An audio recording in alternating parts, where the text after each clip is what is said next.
أعوذ بالله من الشيطان الرجيم بسم الله الرحمن الرحيم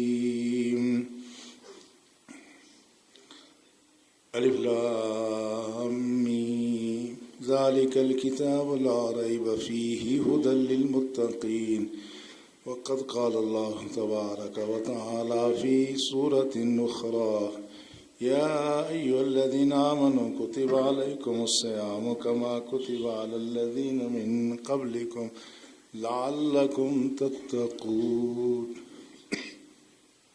آمنت بالله صدق الله مولانا العظيم قال الله تبارك وتعالى في شأن حبيبه الكريم إن الله وملائكته يصلون على النبي يا أيها الذين آمنوا صلوا عليه وسلموا تسليما اللهم صل على سيدنا ونبينا ومولانا محمد وعلى آله وأصحابه أجمعين.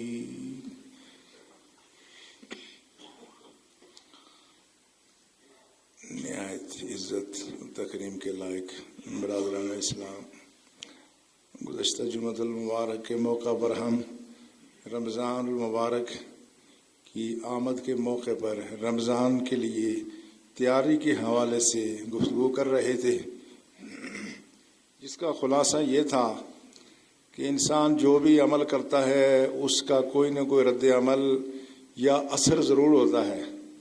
ہمارے سال بھر کے نیک اعمال یا ہماری کمیاں کوتاہیاں یہ سارے ہمارے باطن کے نظام پر اثر انداز ہو جاتی ہیں اور اس کے اثرات باقی رہتے ہیں. میں نے ایک حدیث کا حوالہ بھی دیا تھا کہ رسول اللہ نے فرمایا آدمی گناہ کرتا ہے اس کے دل پہ سیاہ دھبا پڑ جاتا ہے، تو اگر وہ دور کر لے تو اس کا دل صاف ہو جاتا ہے، نہ کرے تو اور دبا پڑ جاتا ہے. ایک مرحلہ ایسا ہے کہ اس کا دل بالکل سیاہ ہو جاتا ہے. تو اس میں نے یہ بھی گزارش کی تھی کہ اس دل کی سیاہی کو، دل کے دبوں کو جو کہیں کسی اسکرین پہ نظر نہیں آتے، جو کہیں کسی حساس سے حساس لیبارٹری میں بھی نظر نہیں آتے، لیکن وہ دل پہ جو دبے پڑتے ہیں ان کا ہمارے اعضاء و جوارح سے اظہار ہو رہا ہوتا ہے. ہم جو بولتے ہیں، جو کچھ کرتے ہیں، جو ہمارا رویہ ہے، ہمارے شب و روز جو گزرتے ہیں وہ ہمارے دل کی کیفیت کے ترجمان ہوتے ہیں کہ ہمارا ارادہ کیا ہے، ہماری نیت کیا ہے. تو بہرحال یہاں تک بات ہوئی تھی کہ اس میں قرآن حکیم بھی انسان کے دل کی اس کدورت کو، اس بوجھ کو دور کرتا ہے. اور یہ بات بھی واضح رہے کہ انسان دوسرے حیوانات کی طرح سے نہیں ہے کہ اس پہ کوئی اثر نہیں ہو. یہ ایسی حساس مخلوق ہے، اس کے ایک ایک لمحے کے اعمال، اس کا عمل تو دور کی بات ہے، جو ہمارے حاشیہ خیال میں جو خیال ابھرتا ہے وہ بھی کہیں نہ کہیں ہمیں متاثر کر کے چلا جاتا ہے.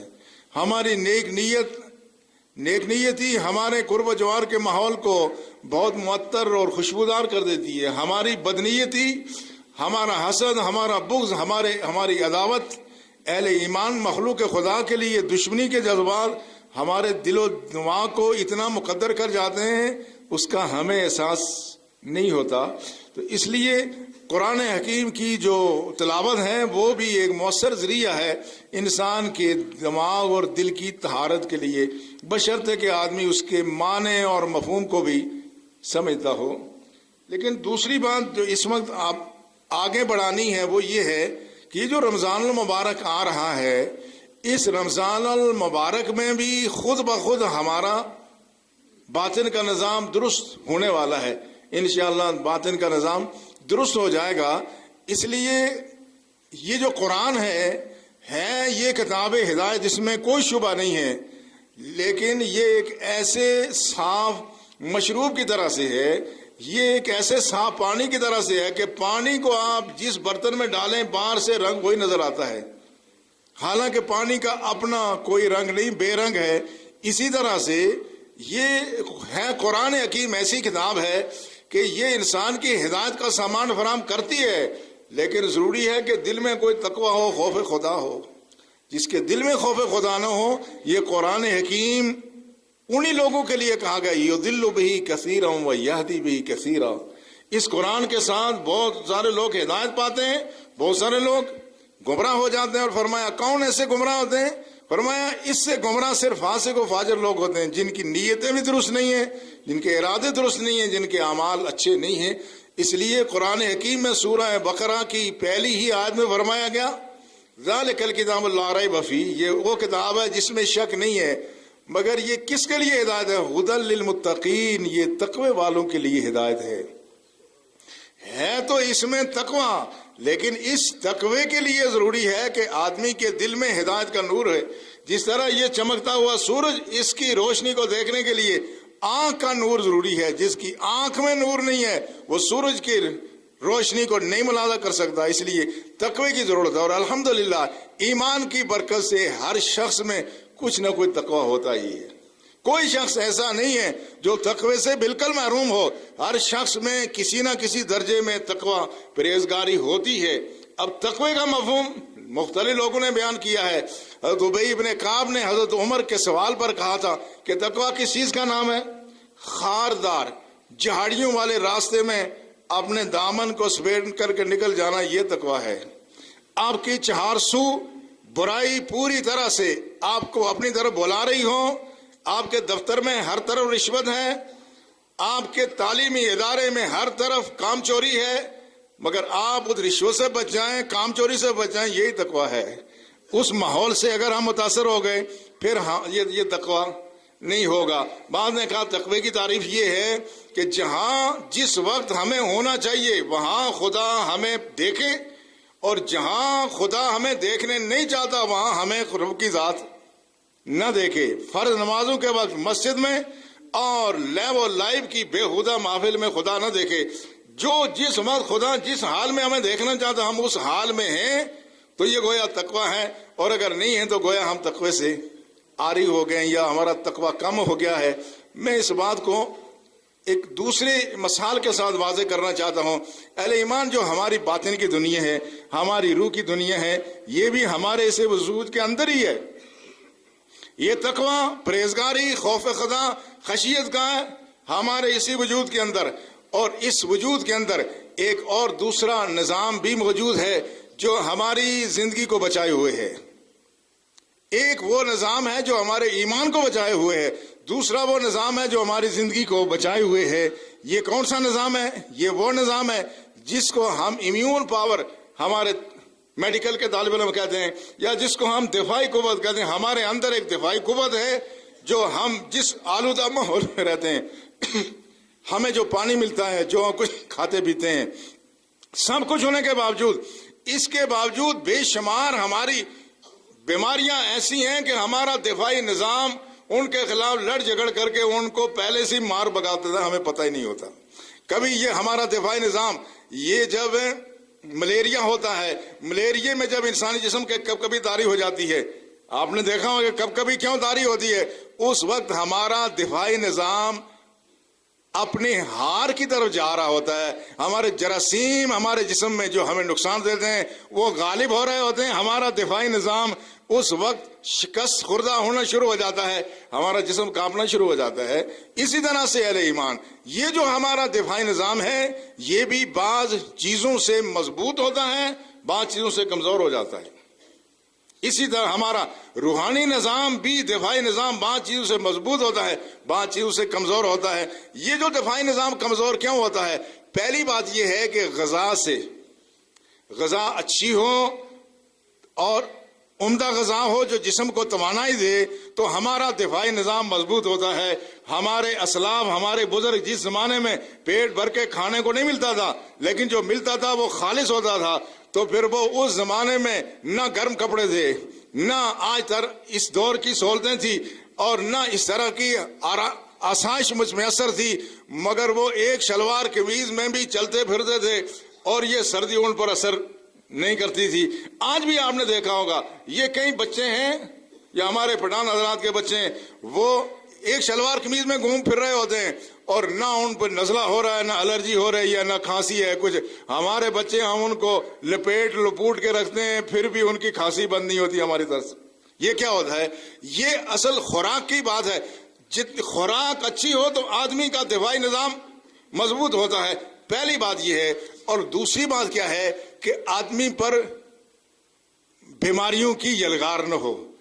ہمارے ڈاکٹر صاحبان بتاتے ہیں جب آدمی کو ایک بیماری ہو گئی، ساتھ دوسری ہو گئی، تیسری ہو گئی، اس کے بعد آدمی کا دفاعی نظام کمزور پڑ جاتا ہے، دفاعی نظام کمزور پڑتا ہے، اور پھر اس طرح سے بڑھاپے سے بھی دفاعی نظام کمزور ہو جاتا ہے۔ تو بیماریاں جتنی زیادہ ہوتی ہیں، جب بیماریوں کی ہر طرف سے یلغار ہو جائے دفاعی نظام کمزور ہو جاتا ہے۔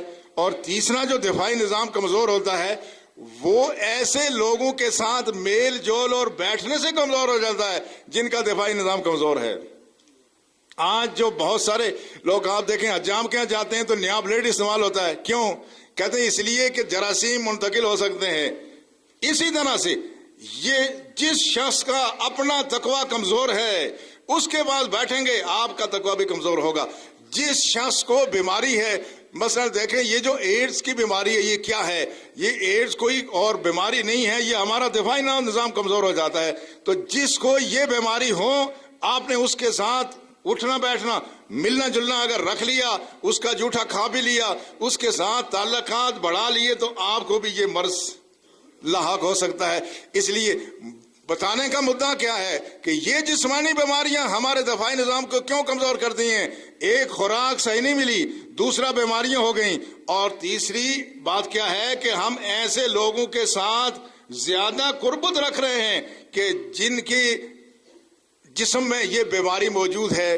اس لیے اہل ایمان بلا تشبیہ و تمثیل یہ جو ہمارا روحانی نظام ہے، اس میں بھی اس کو اگر خوراک مسلسل نہ ملے ہمارا روحانی نظام کمزور ہو جاتا ہے۔ ہر وقفے کے بعد فجر سے زور، زور سے عصر، عصر سے مغرب، مغرب سے عشاء، ہم نے اگر یہ خوراک اپنے روحانی نظام کو نہ دی تو نتیجہ کیا ہوگا؟ ہمارا باطنی دفاعی نظام کمزور ہوتا جائے گا۔ اس لیے رسول نے فرمایا من ترک الصلاۃ فقد کفر، جس نے نماز چھوڑ دی اس نے گویا کفر کر دیا۔ اس کا مطلب یہ نہیں ہے کہ کفر کر ہی دیا، نہیں، وہ اس راہ پہ چل پڑا ہے کہ اگر یہ نمازوں کو ایسے ہی چھوڑنا رہا تو ایک مرحلہ ایسا آئے گا کہ اس کے دل و دماغ سے نماز کی اہمیت ختم ہو جائے گی۔ یہ کہنا شروع کر دے گا جنہیں نماز پڑھنے انہوں نے کہا لبا تھا میں رئیس، جب اس نے یہ کہا وہ دائرہ ایمان سے خارج ہو جائے گا۔ یا سوچ بھی لیا کہ جو نماز پڑھتے ہیں ان کو کیا ملا تو میں اس سے محروم رہا، یہ وہ چیزیں ہیں کہ جس سے ہم اپنے خوراک نیکیوں کی جسم کو نہ دیں تو ہمارا روحانی نظام کمزور ہو گیا۔ اسی طرح سے اگر ہم مسلسل گناہ کا شکار ہوں، مسلسل ہم حرام خوری کا شکار ہو جائیں، آہستہ آہستہ کرتے کرتے آدمی کے اندر سے وہ احساس ختم ہو جاتا ہے، پھر آدمی کا دفاعی نظام کمزور ہو جاتا ہے، پھر برائی کا احساس نہیں ہوتا۔ یا جب کوئی آدمی کسی ایسے ماحول میں رہے جہاں کوئی اخلاقی بیماری ہے، آہستہ آہستہ آدمی اس پر کچھ عرصے تک تو آدمی اس کے خلاف ایک مدافعت کرتا ہے، پھر اسی رنگ میں رنگا جاتا ہے۔ آدمی نیا بھرتی ہوا، شروع میں رشوت سے بچتا رہا، لیکن دیکھا کہ چاروں طرف رشوت خوری ہیں، کبھی کبھار اس نے بھی لے لیا۔ اب کیا ہوا؟ آہستہ آہستہ اب اس کا اندر مرنا شروع ہو گیا۔ اب جب مرنا شروع ہو گیا، ایک مرحلہ ایسا آپ نے دیکھا بعض دفعہ دفاتر میں لوگ مانگ کر کے رشوت دیتے ہیں۔ یہ کیا معاملہ ہے؟ یہ وہ مرحلہ ہے جب آدمی کے اندر کی دنیا بالکل مر جاتی ہے، اب اس کو احساس نہیں ہوتا۔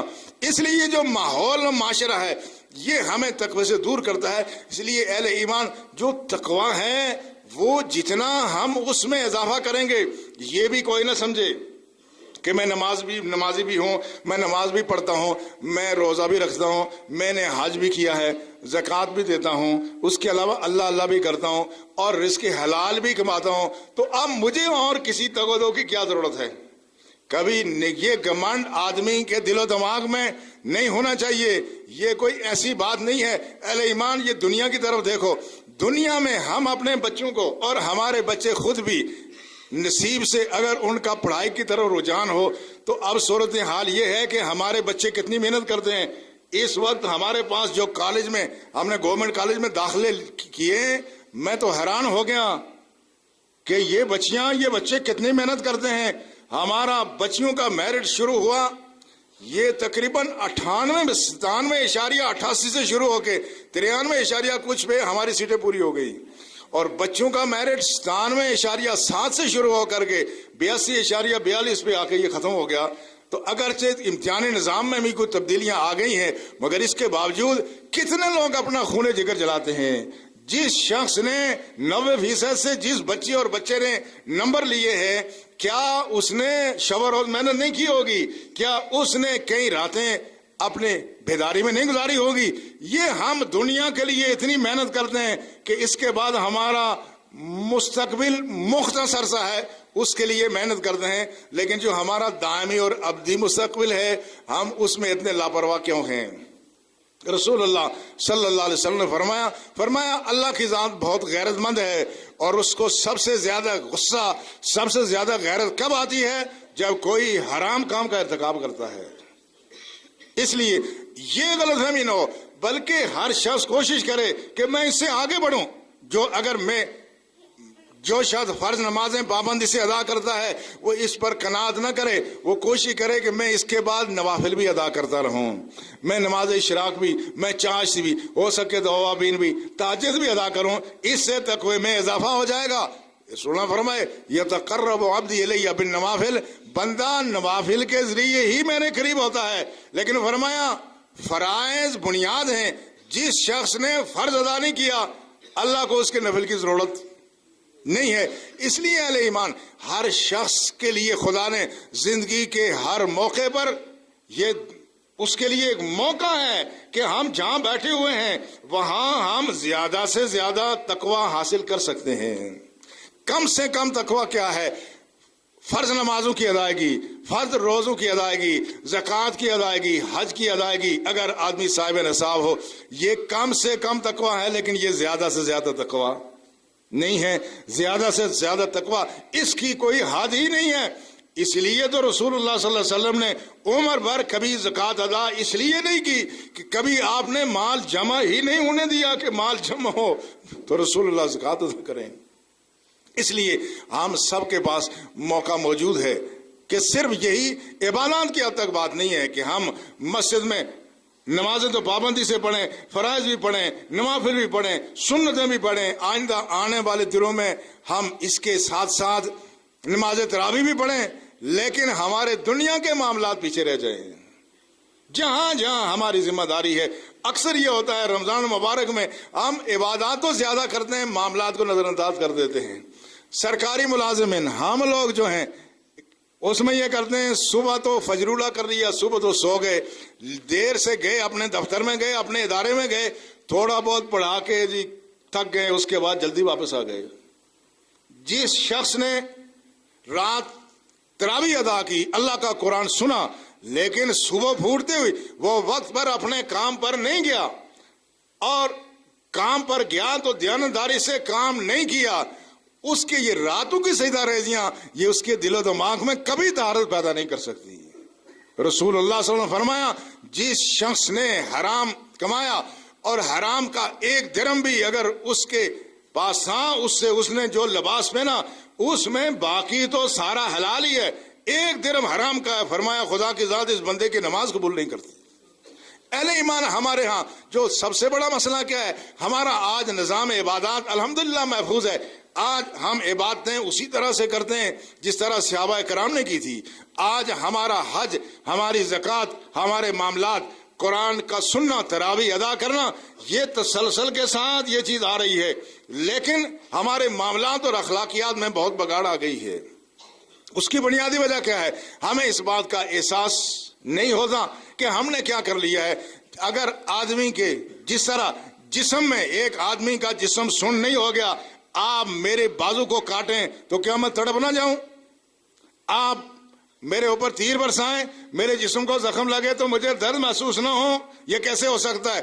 اگر میرے جسم کے اندر زندگی موجود ہے, میرے جسم کے اندر وہ صلاحیت محسوس کرنے کی ہے, تو یہ نہیں ہو سکتا کہ آدمی کو زخم لگے اور آدمی محسوس نہ کرے. ہم میں اور صحابہ میں فرق یہ تھا غلطی کوتاہی ہو سکتی تھی صحابہ سے، مگر آج کل جو میں دیکھتا ہوں، آج کل کوئی آدمی اپنی غلطی ماننے کے لیے تیار ہی نہیں ہے۔ کبھی ہم اپنی غلطی مانتے ہیں؟ ایسا لگتا ہے ہم تو کوئی نبی ہو گئے یا ہم فرشتے ہیں کہ ہم غلطی کر ہی نہیں سکتے۔ کسی آدمی سے علل اعلان ایک آدمی جرم کرتا ہے، وہ جرم کو مانتا ہی نہیں۔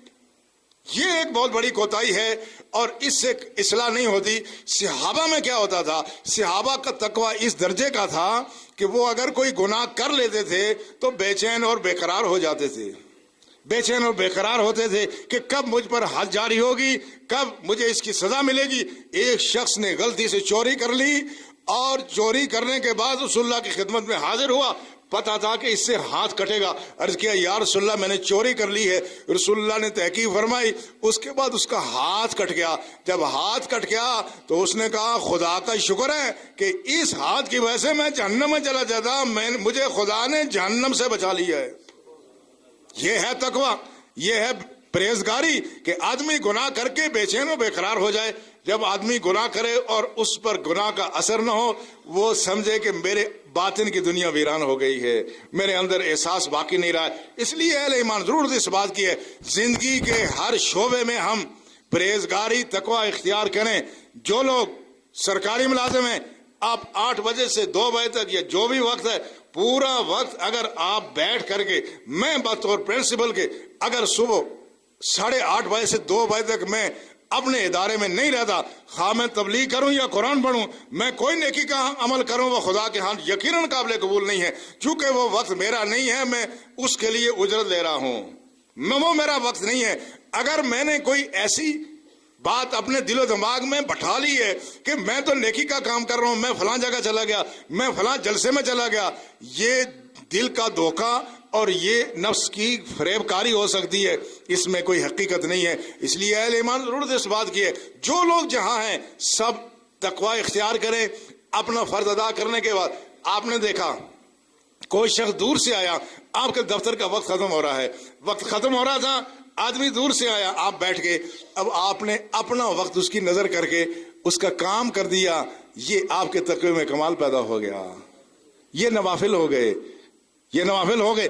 آج ہمارے ایک صاحب، اب صورتحال جو ہو رہی ہے بڑی مختلف ہے، اب تو پورا وقت بھی کوئی اپنے اداروں میں نہیں دے رہا ہے، اب افسران ہمیشہ دیر سے آتے ہیں، جلدی چھٹی کر جاتے ہیں، وہاں بیٹھے ہوئے ہیں، باہر لائنیں لگی ہوئی ہیں، پوچھا جی فلاں کام ہے، جی صاحب میٹنگ میں ہے، صاحب میٹنگ میں ہے۔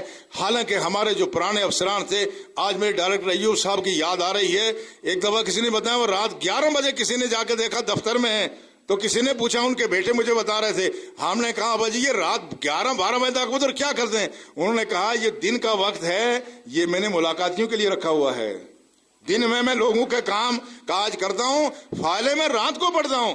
یہ آدمی کے دل میں تقوی ہے، یہ اضافی خدمت ہے۔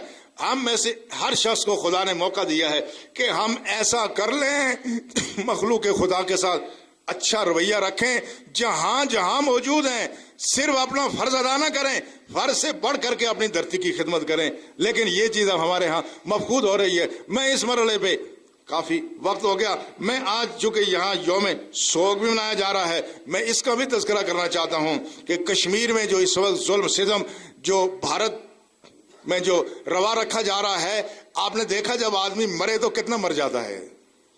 دیکھو سوچو ذرا، کوئی بچی وہ ہندو کی ہو، مسلمان کی ہو، وہ بدھ مت کی ہو، پارسی کسی، جس بچی کے ساتھ اگر کوئی جنسی زیادتی کی جائے، جس آدمی کے دل میں انسان کا، سینے میں انسان کا دل ہے، کیا وہ اس پہ تڑپ نہیں جائے گا؟ کسی کی بچی ہو، وہ انسان کی بچی ہے اور وہ نو انسانی کا فرض ہے۔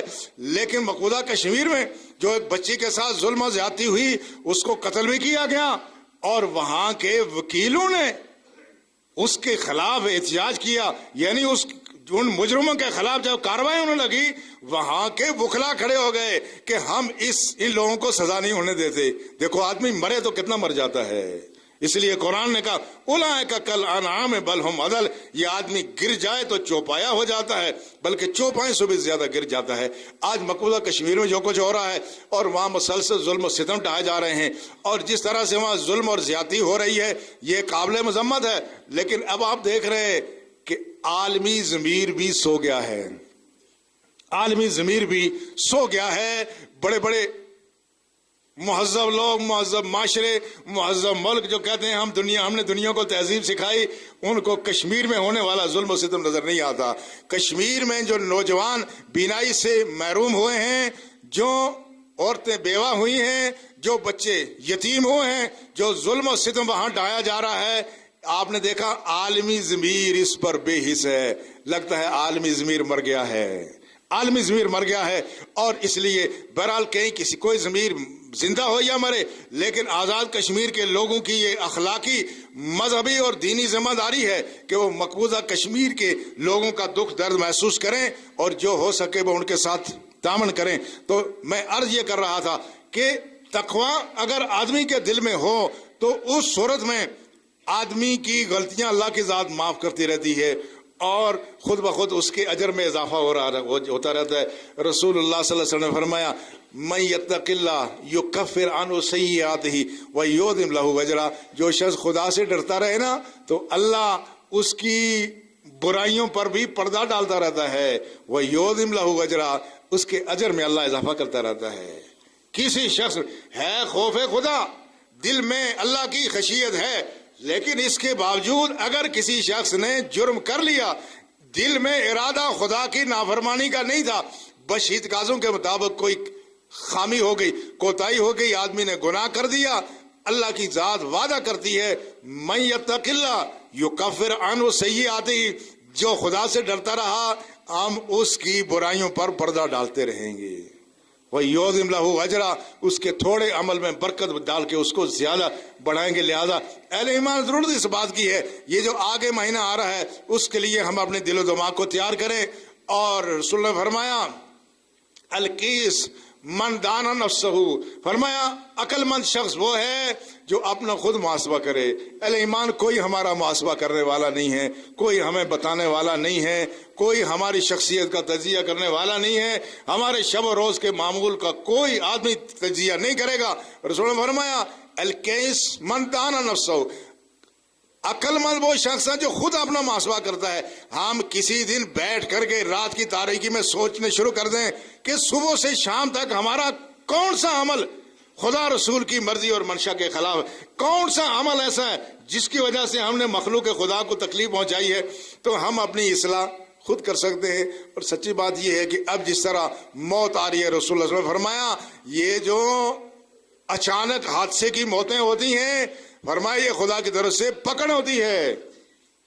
حادثے کی موتیں، یہ اچانک دل کی دھڑکن کا بند ہونا، اس طرح کی بیماریاں، فرمایا یہ خدا کی پکڑ ہوتی ہے. لیکن دوسری حدیث میں رسول نے فرمایا یہ کافر کے لیے پکڑ ہے، مومن کے لیے پکڑ نہیں ہوتی. کیوں؟ اس لیے کہ مومن ہر لمحے یا تو نیکی کر رہا ہوتا ہے یا نیکی کا ارادہ دل میں لیے ہوتا ہے. الذین تتوفاہم الملائکۃ الطیبین، وہ لوگ جن کی حالت ہمہ وقت اچھی ہے، جب ان کے پاس فرشتے آتے ہیں کہتے ہیں سلام علیکم، تم پر سلامتی ہو. الذین تتوفاہم الملائکۃ یقولون سلام علیکم ادخلوا الجنہ بما کانوا تعملون، تم جو کام اچھے کرتے تھے نا ہم تمہیں جنت میں لینے کے لیے آئے ہوئے ہیں. اس کے لیے ضروری ہے ہم ہر لمحے اپنے دل و دماغ کو صاف رکھیں، اپنے اعمال کو صاف رکھیں، یا نیکی کر رہے ہوں یا نیکی کا ارادہ دل میں لیے ہوئے ہوں. ایسا ہوگا تو یقیناً اللہ کی ذات ہم پر رحم و کرم فرمائے گی. اس لیے اہل ایمان یہ زندگی بہت عارضی ہے، اس کے لمحات سے جتنا فائدہ اٹھا لیا جائے یہی ہماری پینشن ہے، یہی ہماری گریجویٹی ہے، یہی ہمارا وہ حساب کتاب ہے جس سے قبر سے لے کے حشر اور حشر سے لے کے ابد الآباد تک ہم نے اپنی زندگی گزارنی ہے. اللہ ہمیں توفیق عطا فرمائے. یہ پیارا مہینہ مغفرت والا مہینہ آ رہا، ہم کثرت سے اس میں اللہ کا ذکر و استغفار کر کے اپنی آخرت کے لیے انتظام کریں. وما علینا الا البلاغ. سنت